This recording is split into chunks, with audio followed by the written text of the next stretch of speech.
Hello, I'm Sean Tucker. This is The Reset, and we are up to episode 84. Something that I wish I did years ago was learn how to discern people's information. I've been misled in so many different directions in business. It's quite unfathomable, really. And this is the thing, I bet you are too, right? There's probably a lot of people around you where you're taking information, you're taking advice from, and it's overwhelming. It's simply too much. You're getting a little bit here from someone, you're getting a little bit from someone else over here. And the best piece of advice my partner gave me for my business was, you just need to believe in yourself and trust your gut. Those are two of the most powerful things I think anyone can say to anyone. Because what is that actually empowering?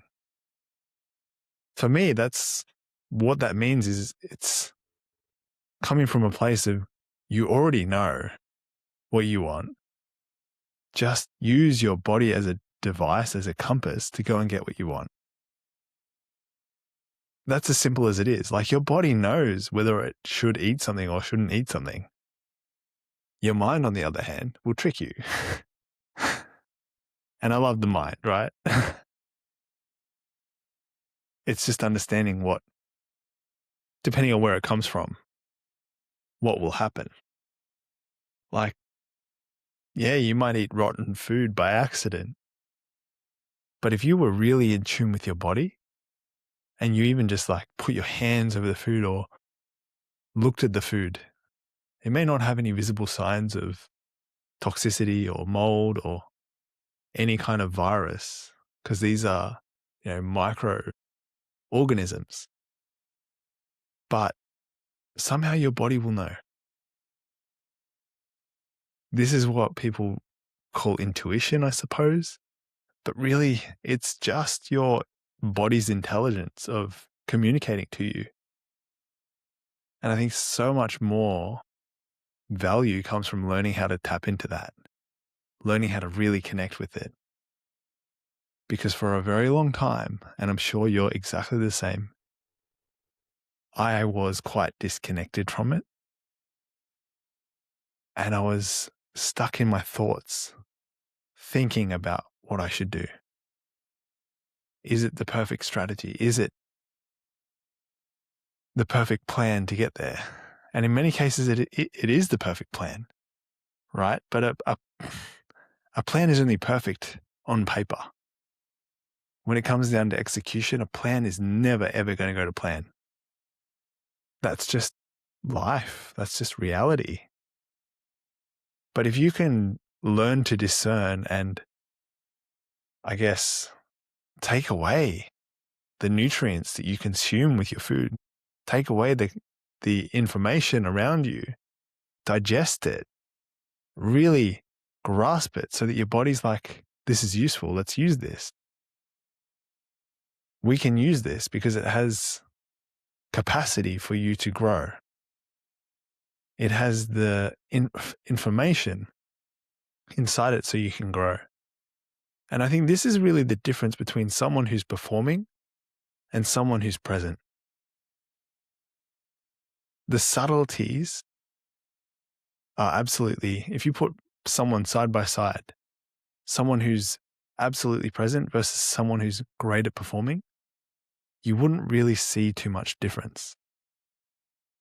But if you asked each person what their experience was, I can guarantee you the person who's more present is way more conscious, is not doing it for selfish reasons, is present because they get to be present. Whereas the person who's performing, there's an intention behind it.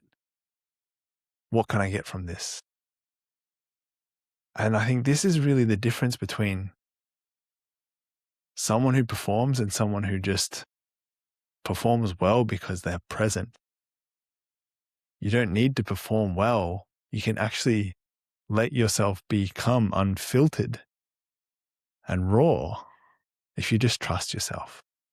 Trust in your ability to speak, trust in your ability to be guided and even not knowing what to say. Believe it or not, that's how I've been running every single episode of this podcast. At the very beginning, I'm like, what should I talk about today? What's something that's still alive for me or for people that I've had conversations with today or this week? And this is definitely one of them. The more present you are, the more capacity you have. It's as simple as that. Energy comes from your ability to be present. Sometimes it comes from your ability to perform. But when you have that union of the two together, man, that is some powerful stuff. Because you are actually probably being re-energized through that process. You're not just being taken for a ride through. You're not just giving energy. And reflecting on the last few years in my business, following that perfect plan, following that plan that was going to get me to where I wanted to go. And this is, I think, the problem with a lot of the AI tools out there right now is people are outsourcing their ability to think to these devices, to these pieces of software. But the way that I've been using it in the last few months is to free up my space so that I can think more clearly. And then I'll have it ask me questions so I can see it really clear as to what I'm building. That's the difference between someone who thinks that they know where they're going versus someone who trusts they know which way they're going. Thinking and trusting are not the same thing. If you really trust your path, you really trust that life has your back, you're on a pathway that is your unique pathway. You've listened deep from within yourself and you've started to believe in your life, your ability, your capacity. The only thing that's left is, are you really paying attention? Are you listening to what your body's trying to tell you? There's many different methods to allow this to become your process. This is my process. I use yoga every single day as part of my process. The less I spend time performing, the more time I get being myself. And it's funny because there's more and more space that I get, the more deep into the process I go.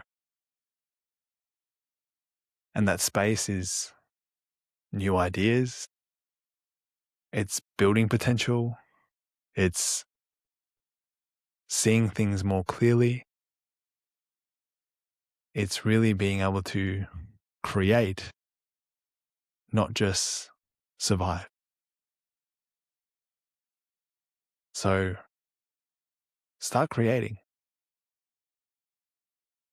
Use some of these tools so that you can start creating a life that you want to live. Start creating how you want to be in that life. That brings us to the end of today's episode. So if you found value in this episode, share it with just one person. That's all I ask. And yeah, thanks for tuning in. I look forward to seeing you tomorrow's episode.